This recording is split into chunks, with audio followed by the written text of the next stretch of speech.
اعوذ باللہ من الشیطان الرجیم بسم اللہ الرحمن الرحیم ونحن على ذلك لمن الشاهدين والشاكرين والحمد لله رب العالمين.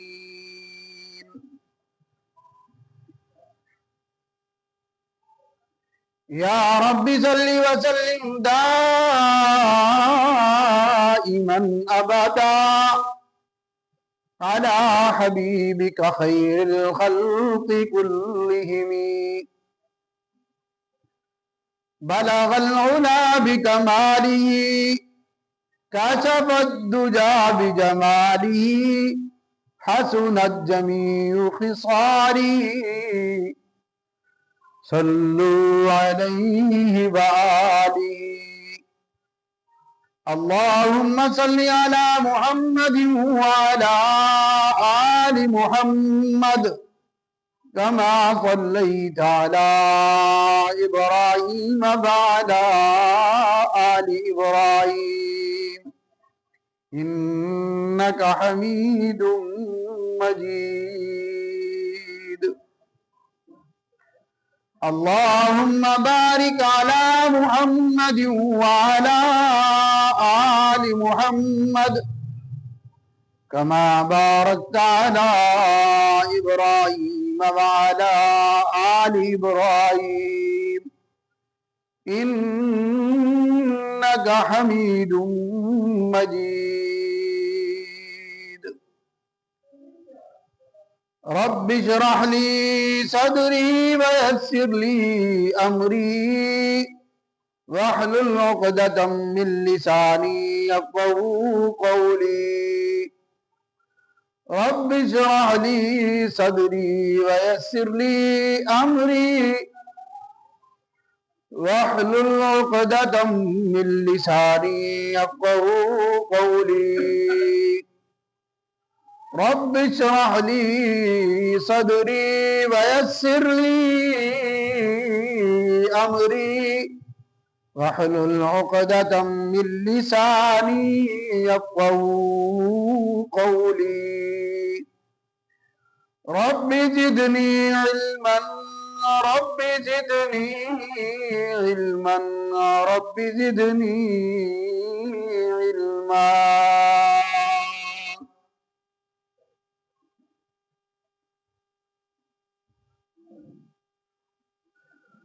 انتہائی واجب الاحترام قابل صد احترام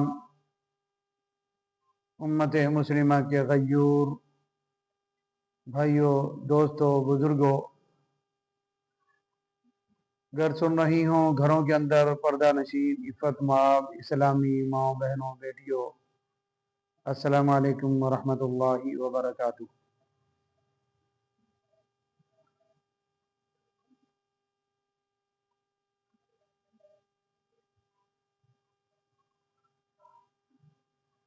گزشتہ جمعۃ المبارک میں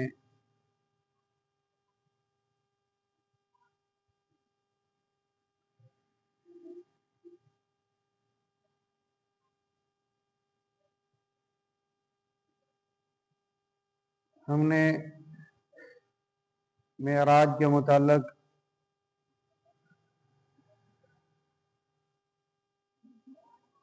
چند باتیں آپ حضرات کی خدمت اقدس میں گوش گزار کی تھی.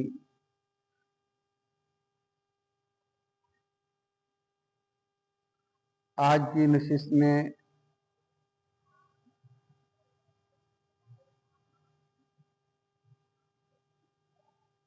شعبان المعظم کا یہ تیسرا جمعہ چل رہا ہے.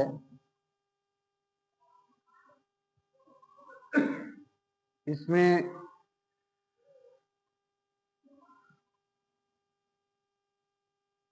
جو میں نے آیات مبارکہ آپ حضرات کی خدمت میں تلاوت کرنے کی سعادت حاصل کی ہے،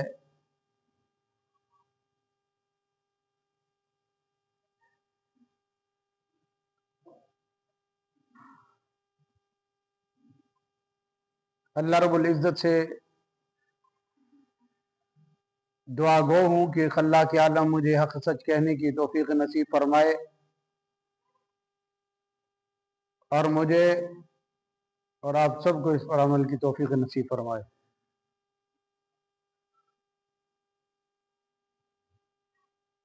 سب سے پہلے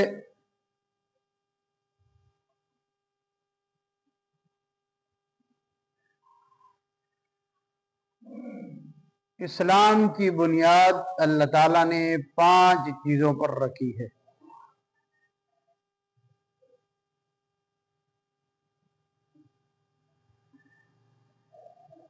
بنی الاسلام خمس،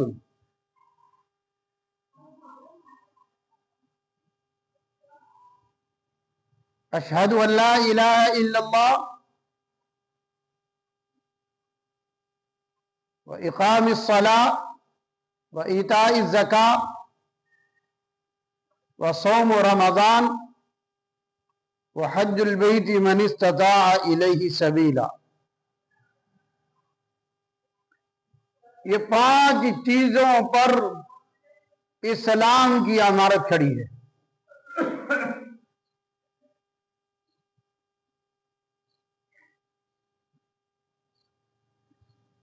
کلمہ پڑھ کر اسلام کے اندر جب انسان داخل ہو جاتا ہے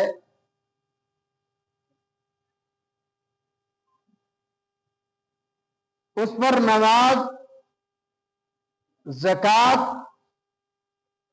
رمضان کے روزے اور حج، یہ ساری اس پر چیزیں فرض ہو جاتی ہیں۔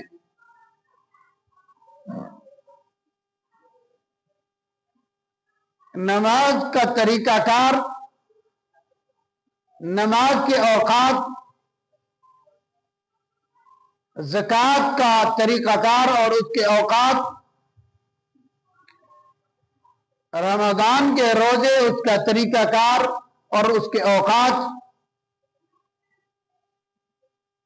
حج کا طریقہ کار اور اس کا وقت، سب یہ چیزیں مختلف ہیں۔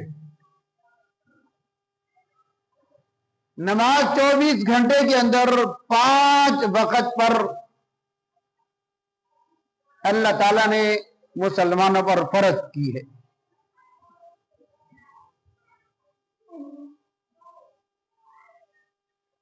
اور دوسرا حکم شریعت نے زکوٰۃ کا لاگو کیا ہے، جو کہ سال بعد اس کی ادائیگی کا حکم ہے۔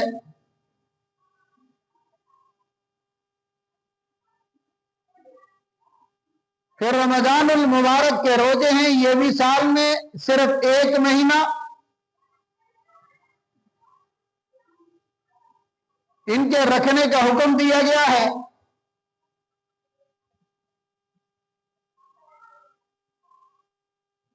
پھر حج ہے،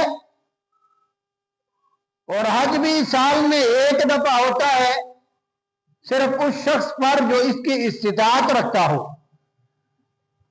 جس کے پاس اتنے وسائل ہوں کہ وہ حج ادا کر سکے۔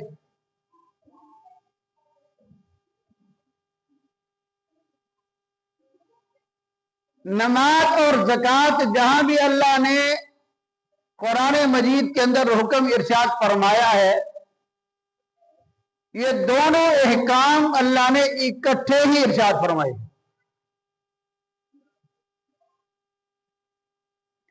نماز کیا ہے، زکوٰۃ کیا ہے؟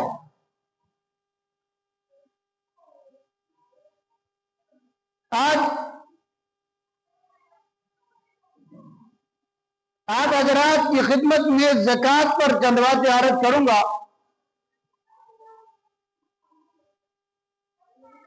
جس طرح نماز اللہ کا حکم، اسی طرح زکوٰۃ بھی اللہ کا حکم۔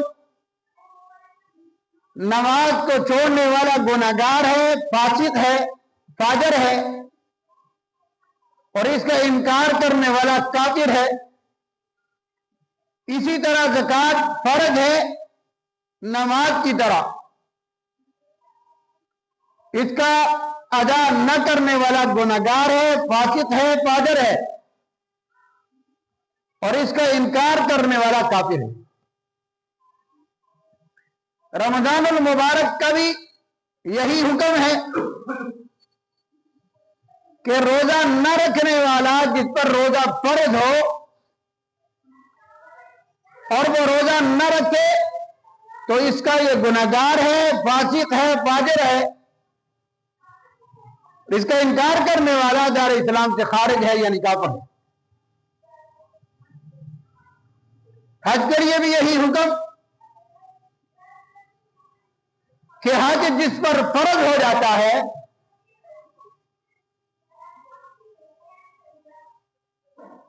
اس کا ادا نہ کرنے والا گنہگار ہے، فاسق ہے اور فاجر ہے، اور اس کا انکار کرنے والا دار اسلام سے خارج یعنی کافر ہے۔ یہ چار حکم ایسے ہیں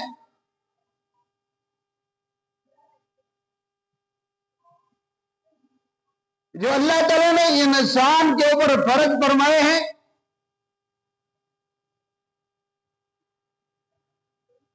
اور اس میں انسان کی بھلائی ہے اور انسان ہی کی کامیابی ہے، انسان ہی کا فائدہ ہے۔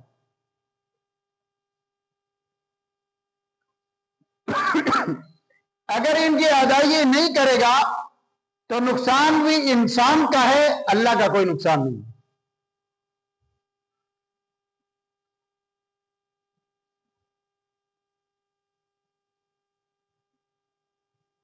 جناب رسول اللہ صلی اللہ علیہ وسلم نے نماز کے متعلق ارشاد فرمایا، ایک دن آپ حضرت عثمان ابن عفان رضی اللہ تعالیٰ عنہ کے ساتھ باہر تشریف لے گئے۔ موسم خزاں کا زمانہ ہے، آپ ایک درخت کی ٹہنی کو پکڑ کر یوں ہلا رہے ہیں اور اس کے ہلانے سے سارے پتے نیچے گر گئے۔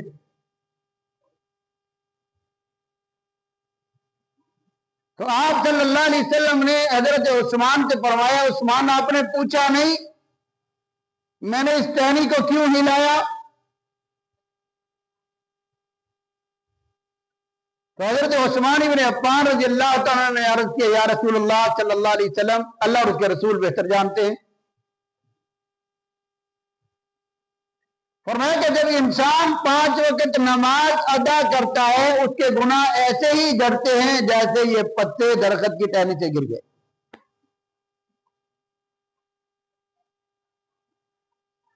پھر دوسری مثال دے کر آپ نے یوں سمجھایا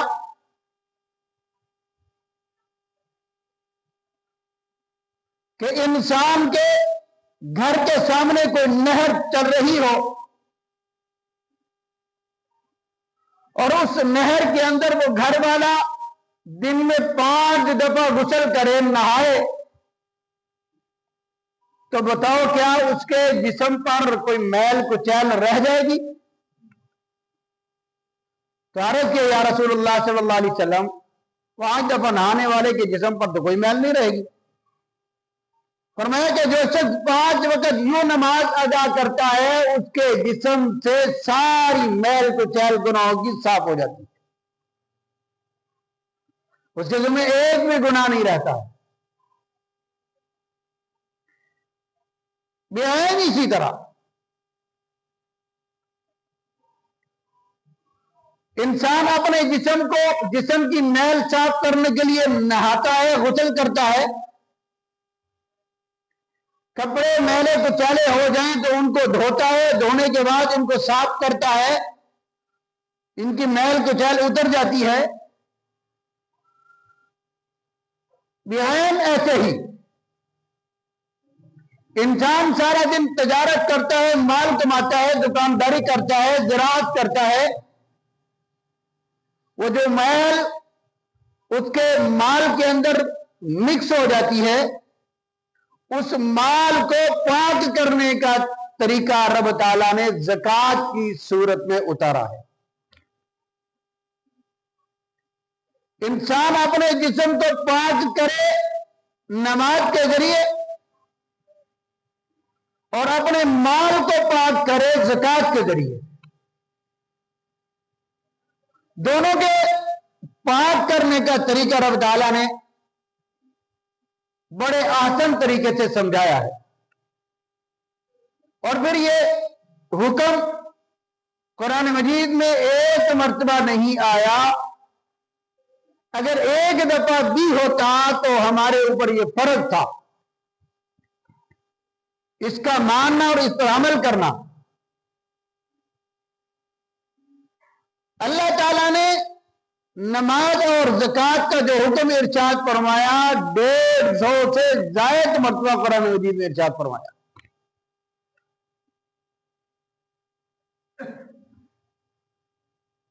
ایک دفعہ کہہ دینا چاہتی تھا. اتنا زیادہ رب تعالیٰ نے تاکید کیوں کی ہے؟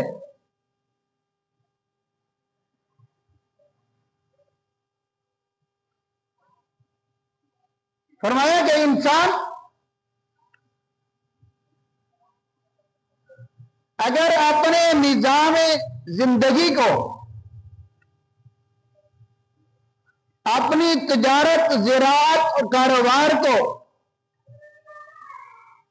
اور اپنے آپ کو خوشحال دیکھنا چاہتا ہے بڑھانا چاہتا ہے تو پھر اس کو یہ چاہیے کہ ایک تو نماز کی ادائیگی کا اہتمام کرے اور دوسرا اللہ کے راستے میں زکات ادا کرے. صدقات اور خیرات اور زکات اللہ کے راستے میں خرچ کرنے سے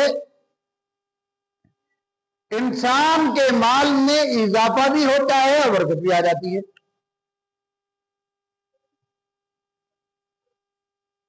یہ بڑی اتھینٹک بات ہے, بڑی زبردست اور مدلل اور مفصل گفتگو ہے رب تعالیٰ کی اپنے بندے کے ساتھ. ایک معاہدہ ہے رب کا اپنے بندے کے ساتھ.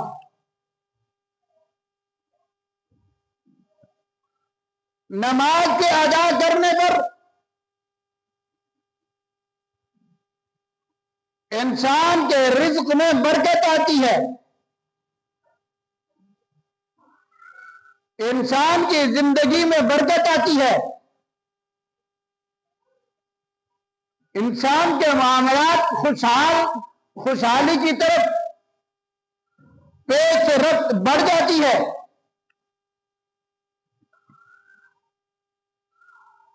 اور پھر اللہ کے راستے میں خرچ کرنے سے زکات ادا کرنے سے انسان کے مال میں اللہ برکت عطا کر دیتے ہیں.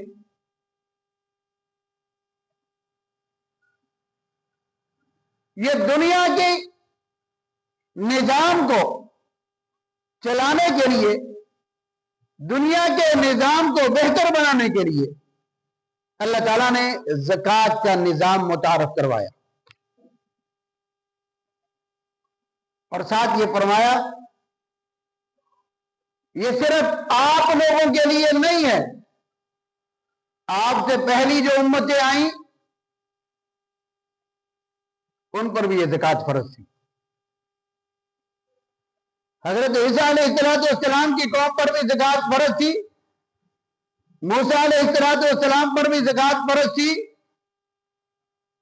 جناب ابراہیم علیہ السلام پر بھی زکات فرض تھی اور دیگر ان کی امتوں پر سب پر گویا کہ زکات فرض تھی. اسی طرح رمضان کے روزے بھی تمام انبیاء پر فرض تھے, کسی پر 2 مہینے کے روزے, کسی پر ایام بیعت کے روزے, کسی پر 1 مہینے کے روزے, کسی پر 40 دن کے روزے, مختلف اوقات میں مختلف انداز میں مختلف قوموں پر مختلف احکامات رمضان کے متعلق بھی فرض تھے. لیکن اللہ تعالیٰ نے اس امت پر بڑی آسانیاں نازل فرمائی. اس امت کو اللہ رب العزت نے بڑا نوازا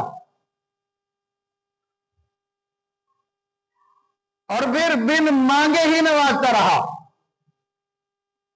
اب بھی وہ نواز رہا ہے. قیامت تک حضور کے امتیوں کو وہ نوازتا رہے گا، یہاں تک کہ کل قیامت والے دن بھی حضور صلی اللہ علیہ وسلم کی امت کو اللہ بڑے ہی احسن طریقے سے نوازے گا.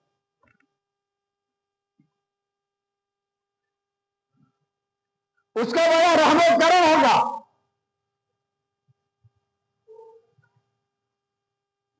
یہ صرف اس لیے ہوگا یہ میرے محبوب کی امت ہے، اپنی تمام تر خواہشات کو، امیدوں کو، آرزوؤں کو، تمناؤں کو اللہ کی خواہش پر قربان کرتی ہے، اور اللہ تعالیٰ اس کی قربانی پر اس کو محروم نہیں کرتا بلکہ پہلے سے بھی زیادہ عطا کر دیتا ہے.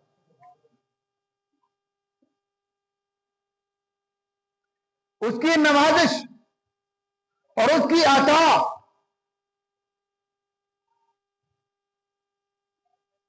انسان کی سوچ سے بالا اور برتر ہے.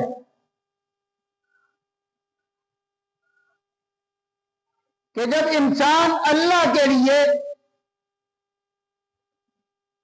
مال خرچ کرتا ہے تو میرا رب اس کے مال کو سنبھالتا ہے اور بڑھاتا رہتا ہے.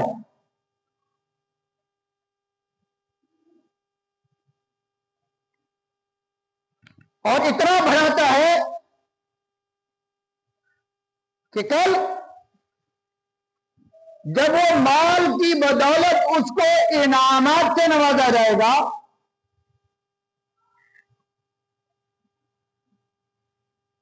مال کی بدولت اس کو درجات کی بلندی عطا کی جائے گی،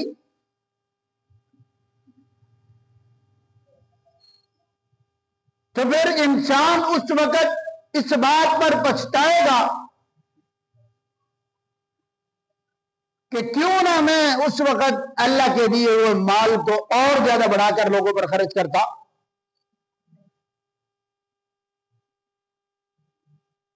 جبکہ اس وقت کی پشیمانی کوئی فائدہ مند ثابت نہیں ہوگی.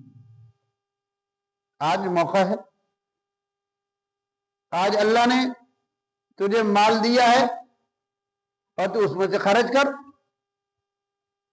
یہ بات ذہن میں رکھ لی جائے. قرآن مجید کی پہلی سورت بقرہ، اس میں اللہ تعالیٰ نے شروع ہی میں ارشاد فرمایا ہے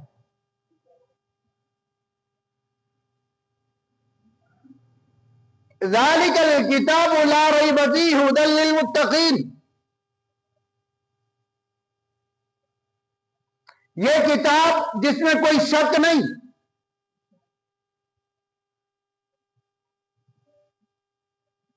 یہ ان لوگوں کے لیے ہدایت کا سر چشمہ ہے جو اس پر ایمان رکھتے، جو اس کو اللہ کی کتاب سمجھتے،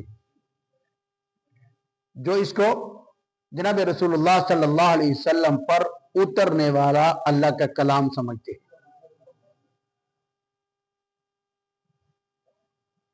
الذین یؤمنون بالغیب،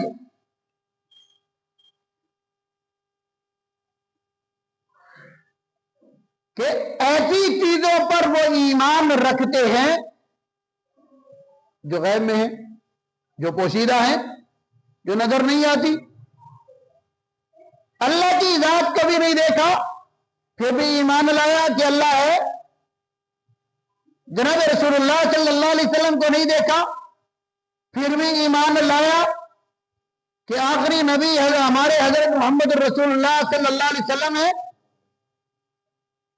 عیسیٰ علیہ السلام کو نہیں دیکھا موسیٰ علیہ السلام کو نہیں دیکھا، نوح علیہ السلام کو نہیں دیکھا، آدم علیہ السلام کو نہیں دیکھا، غرض 1,44,000 انبیاء کو نہیں دیکھا، لیکن ایمان رکھتا ہے۔ الذین یؤمنون بالغیب،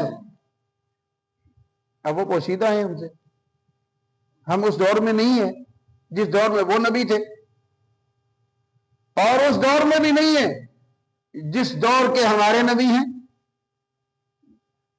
وہ تو صرف نبی نہیں ہے، وہ نبیوں کے بھی نبی، وہ صرف امام ہی نہیں، امام الانبیاء ہے، وہ سید الانبیاء ہے، وہ فخر الانبیاء ہے، وہ سرتاج الرسل ہے، وہ فخر کون و مکان ہیں۔ ان کو نہیں دیکھا، بن دیکھے ان پر ایمان لایا۔ پھر یوں کہتا ہے وَيُقِيمُونَ الصَّلَاةَ، اور جب اس پر ایمان لایا، ایمان لانے کے بعد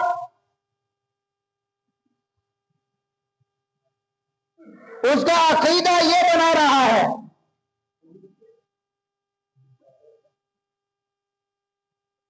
کہ اے میرے بندے، جب تو مجھ پر ایمان لے آیا بن دیکھے، اور میں تیرے لیے ایک ایسا حکم نازل کر رہا ہوں کہ جب تو نے مجھ سے ملنا ہو، جب تو نے مجھ سے کوئی بات کرنی ہو، جب تو نے مجھ سے گفتگو کرنی ہو، تو پھر نماز کو قائم کر لینا۔ جیسے کہ معراج کی رات میں نے اپنے محبوب کو اپنا دیدار کروایا، اگر تو بھی معراج کرنا چاہتا ہے تو تیرے لیے یہ حکم میں نے نازل کیا، تو بھی نماز پڑھ۔ رسول اللہ کو عرش پر جا کر معراج ہوا، تجھے زمین پر اللہ معراج کروا دے گا۔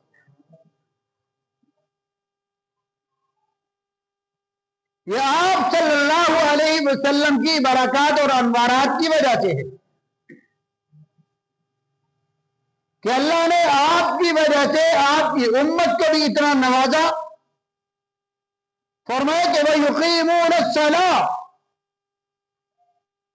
کہ اے میرے بندے، جب تو نماز پڑھے گا، قائم کرے گا، تو تیرا رب تیرے پاس ہوگا، تیری قریب آ کر دعا کو سنے گا، تو جو مانگے گا عطا کر دے گا۔ وَيُؤْتُونَ الزَّكَاةَ، اور پھر جو تجھے رب مال عطا کرے تو اس میں سے زکوٰۃ ادا کرنا،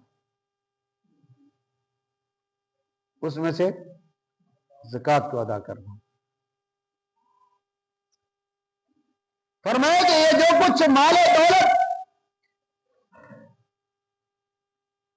مال مویشی، سونا چاندی اور زمین سے غلات جو نکلتے ہیں، سبزیوں اور پھلوں اور دیگر چیزوں کی شکل میں، یہ سارے رب تجھے عطا کر رہا ہے، اور پھر تیرے در کا سوالی بن کر یوں کہتا ہے کہ جو کچھ میں تجھے دے رہا ہوں اس میں سے مجھے بھی تو نے دینا ہے، میرا بھی حصہ اس میں رکھنا ہے۔ جو مجھے تو دے گا میں اس کو لوٹا کر کئی گنا تجھے واپس کروں گا،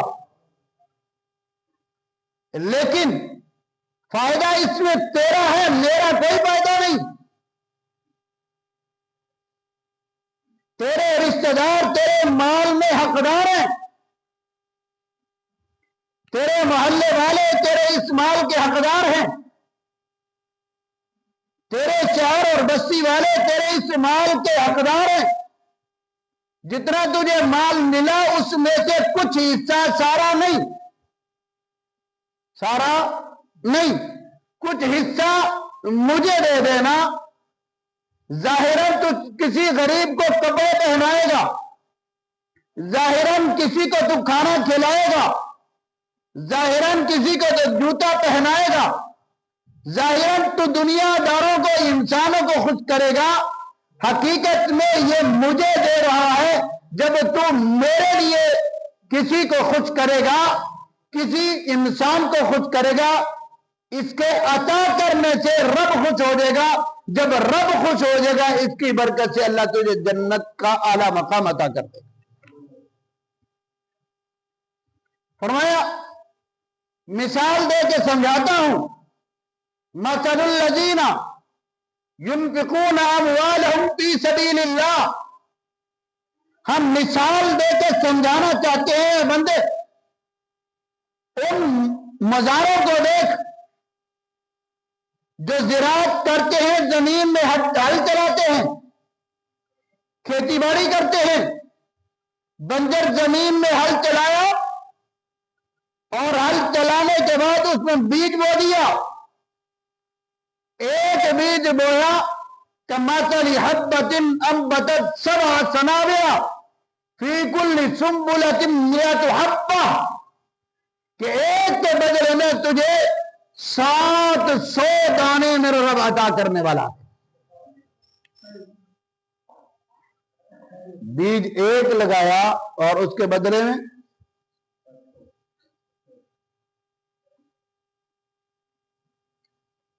اللہ عطا کر رہا ہے۔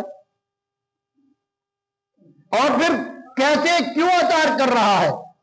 فرمایا کہ اس نے میرے اوپر بھروسہ کیا، میرے اوپر یقین کیا، میری ذات کو خوش کرنے کے لیے میرے بندوں کو پہنایا کھلایا، اور جب میرا بندہ خوش ہوا تو اس کی خوشی پر میں راضی ہو گیا، جب میں راضی ہو گیا تو میری رضا کے بدلے میں اس کو جنت الفردوس ملے گی،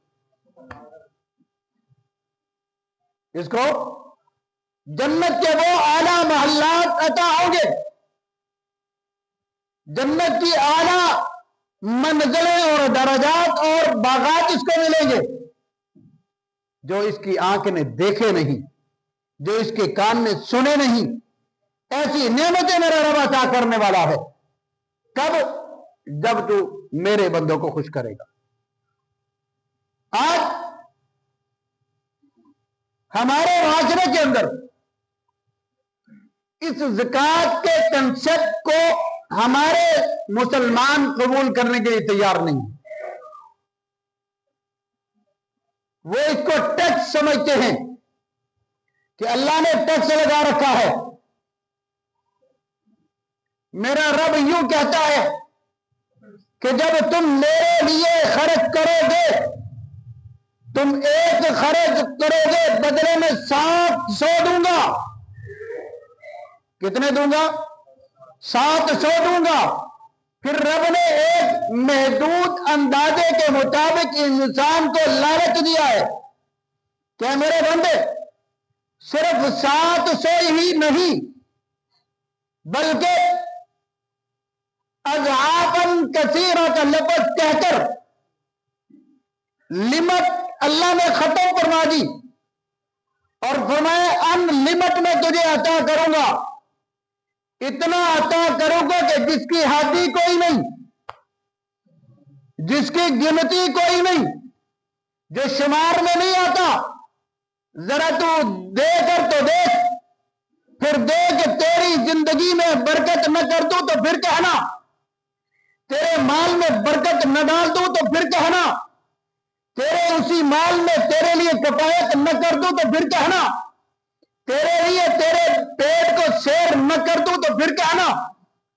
آج مال و دولت کے باوجود، آج بینک بیلنس ہونے کے باوجود، آج گاڑیاں اور بڑے بڑے محلات ہونے کے باوجود بھی انسان کی زندگی میں برکت نظر نہیں آ رہی، انسان کے مال میں برکت نظر نہیں آ رہی، انسان کے معاملات میں برکت نظر نہیں آ رہی، انسان کی زندگی بے چین ہے، بے سکون ہے۔ اس کی مین وجہ یہی ہے کہ انسان اللہ کے دیے ہوئے مال میں سے خرچ نہیں کرتا۔ سورۃ بقرہ میں تیسری بات جو رب تعالیٰ نے ارشاد فرمائی الذین یؤمنون بالغیب ویقیمون الصلاۃ ومما رزقناہم ينفقون. اللہ فرماتے ہیں رزق میں دے رہا ہوں، میرے دیے ہوئے میں سے خرچ کر. جو خرچ کرے گا میں اسی کو مومن سمجھوں گا، اس کے علاوہ کسی اور کو مومن نہیں سمجھوں. انسان مومن نہیں ہے، مسلمان ہی نہیں ہے جو اللہ کے دیے ہوئے مال میں سے خرچ نہ کرے. اور جب انسان کے پاس مال آتا ہے تو وہ یوں کہہ دیتا ہے یہ تو میں نے کمایا ہے، میں نے کھیتی باڑی کی ہے، میں نے دکانداری کی ہے، میں انتھک محنت کر رہا ہوں، کبھی دھوپ میں، کبھی سائے میں، کبھی گرمی میں، کبھی سردی میں، کبھی بھوکا رہ کر، کبھی پیٹ بھر کر، کبھی سفر کر کے، کبھی قریب، کبھی باتیں سن کر، کبھی گالیاں سن کر، کبھی ڈانٹ سن کر، کبھی مار کھا کر، کبھی کس انداز سے یہ میں نے مال جمع کیا. اور اب کہتا ہے میرا حصہ منو دے، میرا ٹیکس منو دے. ہم نے اس کو ٹیکس بنا لیا ہے. اللہ فرماتا ہے یہ ٹیکس نہیں ہے، یہ تیرے مال کو پاک کرنے کا ایک ذریعہ ہے. اس میں گند شامل ہو جاتا ہے، مال کے اندر گند شامل ہو جاتا ہے، اس میں سے تجھے خرچ کرنا ہی پڑے گا. جن لوگوں نے خرچ کیا اس امت میں، جن لوگوں نے سب سے زیادہ خرچ کیا ان کو صحابہ کہتے ہیں. جناب رسول اللہ صلی اللہ علیہ وسلم کی مقدس اور پاکیزہ جماعت صحابہ علیہ الرضوان کہا جاتا ہے. اللہ ان سے راضی اور وہ رب سے راضی. کیسے راضی ہوئے؟ حضرت طلحہ رضی اللہ تعالی عنہ، ایک باغ تھا ان کا مسجد نبوی کے قریب. اس باغ میں بڑا گنجان باغ تھا، یوں اس میں کوئی پرندہ داخل ہو جاتا تو باہر نہیں نکل سکتا تھا، یوں گنجان تھا. آپ نے نماز کی نیت باندھی اور ایک پرندہ اندر داخل ہو گیا، اور نماز کے دوران وہ پرندہ اب باہر نکلنے کی کوشش کر رہا ہے، اس کی پھڑپھڑاہٹ سے آپ کی نماز میں خلل پیدا ہو گیا. نماز سے توجہ اس پرندے کی طرف چلی گئی.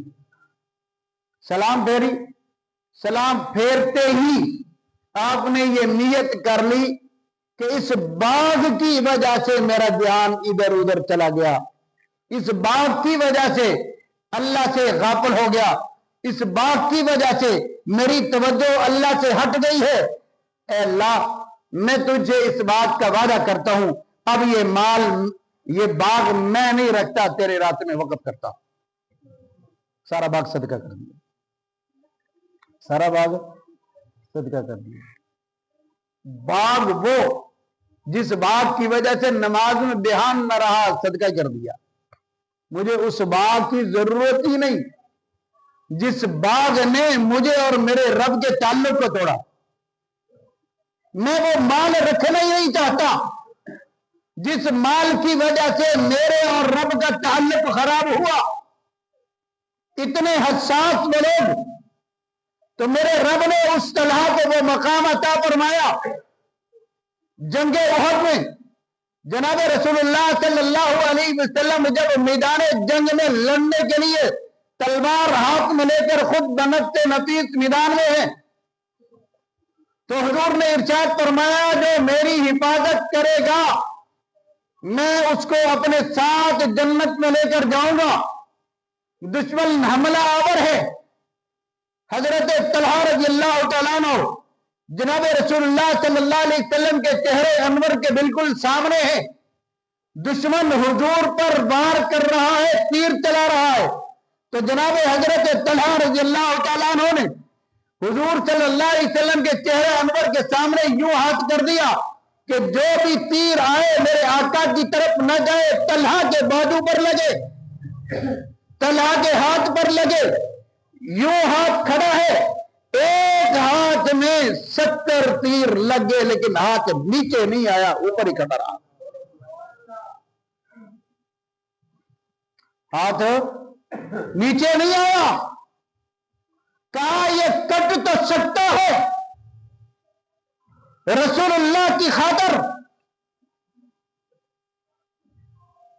اس کا ذرہ ذرہ تو کیا جا سکتا ہے, لیکن اس کے جذبے اور اس کی محبت اور اس کی الفت اور جناب رسول اللہ صلی اللہ علیہ وسلم کی نسبت میں ذرا بھی کمی واقع نہیں آ سکتی. انہوں نے خون دے کر میرے آقا علیہ السلام کی ذات کا تحفظ کیا, آپ کے چہرے کا تحفظ کیا, آپ کی آل و عیال کا تحفظ کیا, آپ کے دین متین کا تحفظ کیا, آپ کے ناموس کے لیے سر دڑ کی بازی لگا دی, سب کچھ قربان کر دیا, اپنے لیے کچھ بھی نہیں رکھا. تو میرے رب نے اعلان فرمایا, لوگوں یہ ٹیکس نہیں ہے, بلکہ یہ اللہ کو مال دینے سے تمہارا مال کم نہیں ہوگا, زیادہ ہوگا, گارنٹی. تم 1 روپے خرچ کرو گے, بدلے میں 700 روپے ملیں گے.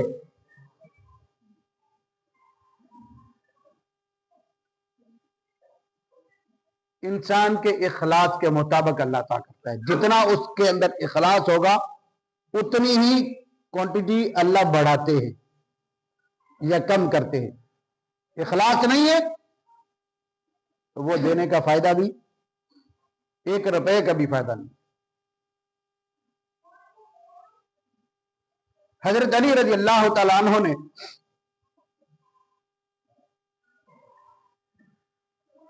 اپنی گھر والی حضرت فاطمہ الزہرا رضی اللہ تعالی عنہا کے کہنے پر بازار سے ایک انار خریدا. حضرت فاطمہ نے کہا, علی آج میرا دل چاہتا ہے کہ میں انار کھاؤں. کیا دل چاہتا ہے؟ انار کھانے کو دل چاہتا ہے. کبھی مطالبہ نہیں کیا تھا, کوئی چیز کا مطالبہ نہیں کیا تھا. آج میرا دل چاہ رہا ہے کہ علی میں چاہتی ہوں کہ تیرے ہاتھ سے انار کھاؤں.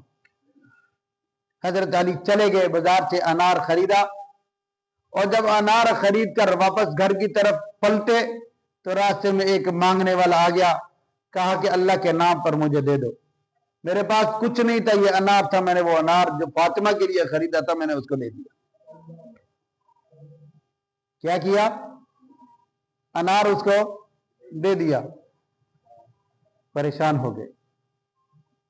ایک ہی خواہش زندگی بھر رسول اللہ کی بیٹی نے دی, آج وہ بھی پوری نہ کر سکا. اداس اداس پریشان گھر تشریف لے گئے. حضرت فاطمہ رضی اللہ تعالی عنہا نے وہ افسردہ چہرہ, وہ مرجھایا ہوا چہرہ دیکھا. کہنے لگی, اے علی مجھے پتہ چل گیا ہے تو پریشان کیوں ہے, تو کیوں پریشان ہے؟ نہ پریشان ہو.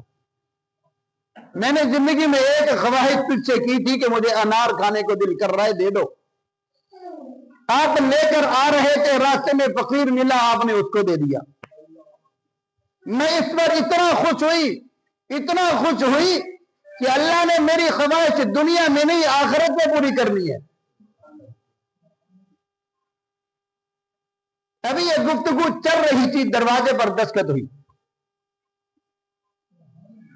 دروازہ کھولا تو حضرت علی رضی اللہ تعالیٰ نے سامنے دروازے پر دیکھا حضرت سلمان فارسی رضی اللہ تعالیٰ عنہ کھڑے ہیں, اور ہاتھ میں 9 انار پکڑے ہوئے ہیں. کہیں علی یہ 9 انار مجھے کہیں سے ملے ہیں, یہ تیرے لیے میں نے رکھے تھے, ان کو وصول کر لے. حضرت علی کہنے لگے, سلمان یہ 9 انار میرے نہیں ہیں, کسی اور کے ہوں گے. کہا نہیں, یہ آپ کے ہیں. بحث و مباحثہ چلتا رہا, یہاں تک کہ حضرت علی نے کہا, میں نے سچے نبی کی سچی زبان سے یہ سنا ہے کہ جو اللہ کے لیے 1 روپیہ خرچ کرتا ہے اللہ اس کو 10 گنا بڑھا کر دیتا ہے. میں نے یہ اللہ کو راضی کرنے کے لیے فقیر کو انار دیا تھا, اگر اللہ نے میرے لیے بھیجے ہوتے تو 10 ہوتے، 9 نہ ہوتے۔ کیا یقین تھا؟ حضرت سلمان فارسی نے 10واں انار جیب سے نکال کر کہا علی اللہ نے دیے 10 تھے، میں آزما رہا تھا۔ اللہ نے دیے ایک کے بدلے کتنا ملا؟ 10 ملے۔ یقین تھا نا اللہ پر؟ کیسا یقین تھا؟ ایک خرچ کیا کتنے ملے؟ 10 ملے۔ رب کہتا ہے کہ میں 10 بھی نہیں، اس سے بھی بڑھا کر دے سکتا ہوں، دیتا ہوں۔ دیا ہے، اتنا دیتا ہے میرا رب کہ تو سوچ نہیں سکتا، گن نہیں سکتا۔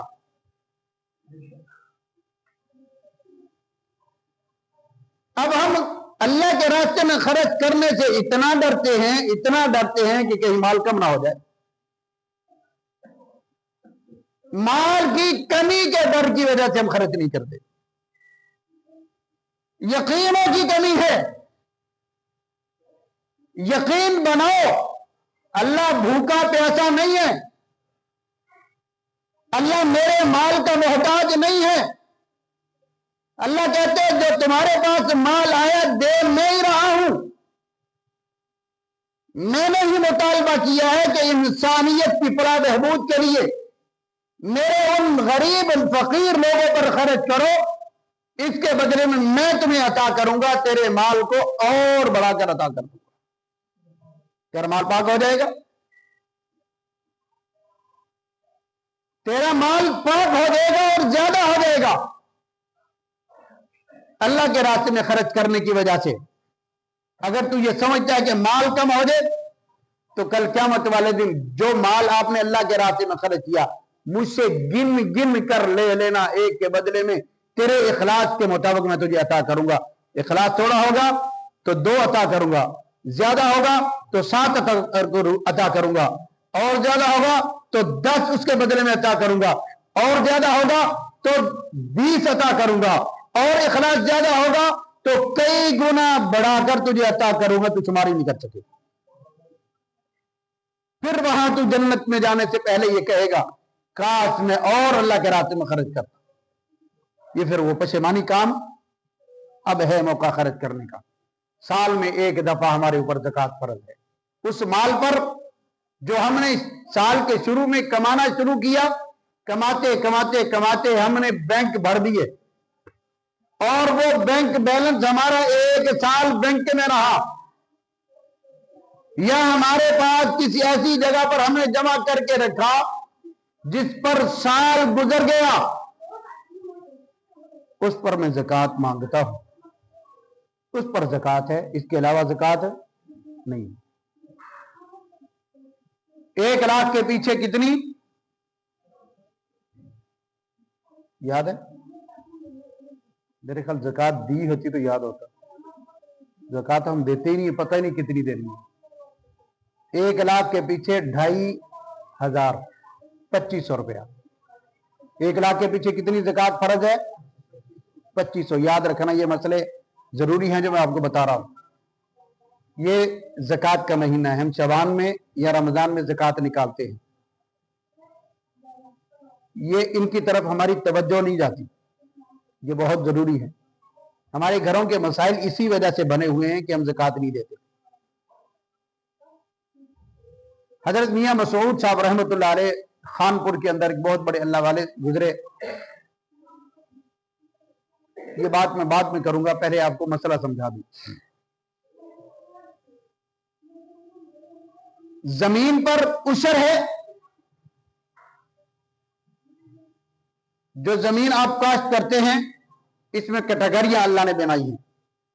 جو آپ کی زمین دریا کے کنارے پر ہے، جس کو پانی خود بخود ملتا ہے، آپ کو پانی لگانے کی ضرورت نہیں، جس پر آپ کی محنت نہیں ہے، صرف آپ نے ہل چلایا اور بیج لگا دیا اور فصل خود بخود تیار ہوگی۔ پانی نہر کا آ رہا ہے، دریا کا آ رہا ہے، آپ کی فصل تیار ہوگی۔ اس میں سے آپ کو 5% دینا پڑے گا۔ کتنا؟ آپ کی کمائی کا 5واں حصہ۔ پھر وہ زمین جو تھوڑی سی دور ہے، جو تھوڑی سی دور ہے دریا سے، اس پر آپ ہل بھی چلاتے ہیں، اس پر آپ پانی بھی لگاتے ہیں، اس پر آپ کھاد بھی ڈالتے ہیں، اس پر سپرے بھی کرتے ہیں اور مختلف اخراجات پورے کرتے ہو، اور ایسی زمین پر اللہ نے 10واں حصہ مقرر کیا ہے۔ پہلے کتنا تھا؟ جس پر محنت نہیں اس پر 5%، جس پر آپ نے محنت کی آپ کی کمائی کا اللہ لحاظ رکھتے ہوئے کہتا ہے کہ ہر من میں سے کتنی دینی ہے؟ 10 کلو 10 کلو فصل دینی ہے آپ نے، یا اس کی قیمت ادا کرنی ہے۔ پھر اس سے زیادہ آپ محنت کرتے ہیں تو اس پر 20واں حصہ، اس کو عشرون کہتے ہیں کہ 20واں حصہ آپ نے اس کا عشر نکالنا ہے، یا اس کی قیمت کے برابر اتنی قیمت ادا کرنی ہے۔ پھر ایسی زمین جس پر دریائی پانی تو نہیں، نہری پانی نہیں ہے، آسمانی بارانی زمین ہے، اس پر تو 5واں حصہ ہی بتایا گیا، لیکن جس پر آپ کی محنت بہت زیادہ ہوئی، آپ نے انجن لگایا ہوا ہے، ٹیوب ویل لگایا، اس میں سے آپ پانی لیتے ہو، اس کا تمہیں بل ادا کرنا پڑتا ہے، تیل کی قیمت ادا کرنی پڑتی ہے، اور کھادیں اور سپرے اور اس طرح کی بہت ساری اور محنتیں آپ کی، اس پر رب تعالیٰ نے 40واں حصہ مقرر کیا ہے۔ سارا سال آپ کماتے ہیں، فیکٹریاں لگائی ہیں، دکانداری آپ کی، آپ کے پاس سونا ہے اور چاندی ہے، اتنی رقم ہے کہ 7.5 تولے سونا کے برابر قیمت آپ کے پاس موجود، یا کچھ سونا ہے یا کچھ چاندی ہے اور کچھ روپے ہیں، ان تینوں کو جمع کیا جائے تو اتنی رقم تمہارے پاس ہو جائے کہ 52 تولے چاندی کے برابر آپ کے پاس روپیہ یا مالیت جمع ہو جائے۔ حساب لگانے سے، حساب آپ نے لگانا ہے، اپنا مال بھی دیکھنا ہے، پورا نہیں ہو رہا، نصاب کو نہیں پہنچ رہا، 52 تولے چاندی کی قیمت کو ہم نہیں پہنچ رہے، یا 7.5 تولے سونے کی قیمت کو میرا مال نہیں پہنچ رہا، پھر میں دیکھوں گا میں نے کمیٹیاں کہاں کہاں ڈالی ہیں، میرے ان کمیٹیوں والے پیسے بھی میں اس میں شامل کروں گا، پھر میں نے کسی سے قرض لینا ہے، اتنا قرض میں نے پلاٹ سے لینا ہے، اس کو بھی اس مال کے اندر میں جمع کروں گا۔ اب یہ سارا مال جمع کر کے اس کی قیمت میں نے جمع کی تو 52 تولے چاندی کے برابر ہوگی، یا 7.5 تولے سونے کی قیمت کے برابر ہوگی۔ اب یہ قیمت، یہ مال پورا سال میرے پاس رہا اور اس سے میں نفع حاصل کرتا رہا، نفع پر زکوٰۃ نہیں، نفع پر زکوٰۃ نہیں، جو آپ کے پاس مال پڑا ہوا یعنی سونے کی شکل میں، چاندی کی شکل میں، دکان میں مال کی شکل میں، اس پر زکوٰۃ بنتی ہے سال کے بعد۔ سب کا حساب کر لیں، 1 لاکھ کے پیچھے کتنی زکوٰۃ ادا کرنی پڑے گی؟ 2500۔ زکوٰۃ کے نصاب سمجھ میں آ گیا کہ نہیں آیا؟ جس کو نہیں سمجھ آیا بعد میں پوچھ لینا۔ یہ زکوٰۃ اسی طرح فرض ہے جس طرح نماز کے لیے رکعتیں جاننا ضروری ہے، نماز کے اندر کیا کیا پڑھنا ہے یہ جاننا ضروری ہے، اسی طرح زکوٰۃ ادا کرنے کے لیے ان کے مسائل کا جاننا بھی بہت ضروری ہے۔ پھر یہ بھی جاننا ضروری ہے شریعت کی روح سے کہ زکوٰۃ میں کس کو ادا کروں، کتنے لوگوں کو ادا کروں، زکوٰۃ کا مستحق کون ہے۔ اور پھر میں یہ بھی شریعت سے پوچھتا ہوں، اے شریعت تو ہی بتا کہ میں کتنا عرصہ تک زکوٰۃ دے سکتا ہوں۔ شریعت کہتی ہے پورا سال تھوڑی تھوڑی کر کے بھی دیتا رہے تو میں قبول کر لوں گا۔ اللہ کہتا ہے اگر آپ کی زکوٰۃ 10 لاکھ روپیہ بنتی ہے، آپ یکمشت نہیں دے سکتے، 10 لاکھ آپ یکمشت نہیں دے سکتے۔ قرآن شریعت یہ کہتی ہے کہ تھوڑی تھوڑی کر کے پورے سال میں 10 لاکھ ادا کر دو، نفع بھی کماتے رہو، کاروبار بھی کرتے رہو، تو جتنا پیسہ جمع ہوتا ہے ایک حساب سے اس کی زکوٰۃ ادا کرتے رہو۔ اللہ فرماتے ہیں من ذا الذی یقرض اللہ قرضا حسنا، کون ہے شخص جو مجھے قرض حق نہ ادا کرے؟ اللہ مانگ رہا ہے کہ مجھے قرض دو، حالانکہ مال رب کا ہے. رب چاہے تو 1 سیکنڈ سے لے لے واپس. لے سکتا ہے کہ نہیں لے سکتا؟ ہمارا مال چھین سکتا ہے کہ نہیں چھین سکتا؟ کسی ڈاکو کو بھیج دے، سارا مال گیا، جان بھی گئی، مال بھی گیا کس کھاتے میں. اور کسی کے ذریعے اس نے اتنا تجھے مال دے دیا، کوئی تجھ پر رحم دل ہو گیا، تجھے اتنا مال دے دیا کہ تیرے 7 نسلیں بھی کھاتی رہے کہ وہ ختم نہ ہو. تو رب کہتا ہے یہ دینا اور لینا میری ذمہ داری ہے، لیکن جو تجھے ملا ہے اس میں سے میرا حصہ نکالتے رہا کرو. جب تم میرا حصہ نکالو گے تمہاری زندگی میں، تمہاری اولاد میں، تمہاری عزت میں، تمہارے گھر بار میں، تمہارے رزق میں میں برکت عطا کرتی ہوں. اس میں کمی واقع نہیں ہوگی. زکوٰۃ نہ دینا جرم ہے، فاسق ہے، فاجر ہے، گناہگار ہے. جیسے نماز چھوڑنے کا گناہ ہے ایسے زکوٰۃ نہ دینے کا بھی گناہ. جس طرح نماز کا انکار کرنے والا کافر ہے، اسی طرح زکوٰۃ کا انکار کرنے والا بھی کافر ہے. یہ بات ذہنوں میں بٹھائیں. رمضان کے روزے نہ رکھنے والا گناہگار ہے، انکار کرنے والا کافر ہے. حج جب فرض ہو جائے تو نہ کرنے والا گناہگار ہے. اگر انکار کرتا ہے تو دار اسلام سے بولو. یہ مسائل ہم سیکھتے نہیں، پوچھتے نہیں. اگر پوچھ لیا تو زکوٰۃ دینی پڑ جائے گی. اس لیے نہیں پوچھتے نا. نماز کے مسائل پوچھ لیے تو نماز پڑھنی پڑ جائے گی. اس کا چھوڑنے کا گناہ کتنا ہے، اس کے انکار کرنے کا گناہ کتنا ہے، اس میں کمی کرنے کا گناہ کتنا ہے، یہ پوچھتے ہی نہیں ہم. باقی مسائل ہم بڑے پوچھتے ہیں. لڑائی والے، جھگڑے والے، فساد والے، انتشار والے، کفر کے فتوی والے مسائل ہمیں بڑے یاد. فلاں بھی کافر، فلاں بھی کافر، فلاں کے پیچھے نماز نہیں ہوتی، فلاں کے پیچھے نماز نہیں ہوتی، فلاں یوں پڑھتا ہے، فلاں ایسے کہتا ہے، فلاں ایسے کہتا ہے. اور تجھے تو نماز کے فرض نہیں آتے، زکوٰۃ کی فرضیت کا پتہ نہیں، رمضان کے روزوں کے متعلق تجھے پتہ نہیں، حج کے متعلق پتہ نہیں، اور کفر کا فتویٰ تیری جیب میں پڑا ہو. کبھی پوچھا ہے، کبھی سوچا ہے کہ مجھ سے یہ پوچھ ہوگی؟ میں اللہ کو کل قیامت والے دن کیا جواب دوں گا؟ ایک ایک چیز کے بارے میں پوچھا جائے گا. وَمَن يَعْمَلْ مِنَ الصَّالِحَاتِ وَمَن يَعْمَلْ مِثْقَالَ ذَرَّةٍ خَيْرًا يَرَهُ. ایک ایک ذرے کے بارے میں پوچھا جائے گا، سوال کیا جائے گا. جو تجھے 1 روپیہ ملا اس کے بارے میں پوچھا جائے گا، بتا یہ روپیہ لیا کہاں سے، خرچ کہاں کیا تھا. جو تیرا ایک سانس باہر آ رہا اس سانس کے بارے میں پوچھا جائے گا، بتا یہ سانس تم نے کتنی دفعہ لیا.